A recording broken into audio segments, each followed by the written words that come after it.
ರಾಯರನ್ನು ನೆನೆದಾಗ ಸೋಲೇ ಇಲ್ಲ, ರಾಘವೇಂದ್ರ ಎಂದಾಗ ಭಯವೂ ಇಲ್ಲ.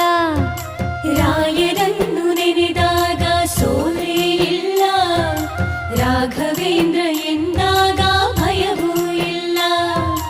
ತಾಯಿಯ ಮಮತೆ ತೋರು ಗುರುವು ಇವರು, ತಾಯಿಯ ಮಮತೆ ತೋರು ಗುರುವು ಇವರು, ಬದುಕಲ್ಲಿ ನೆರಳಾಗೋ ತಂದೆ ಇವರು, ಬದುಕಲ್ಲಿ ನೆರಳಾಗೋ ತಂದೆ ಇವರು. ರಾಯರನ್ನು ನೆನೆದಾಗ ಸೋಲೇ ಇಲ್ಲ,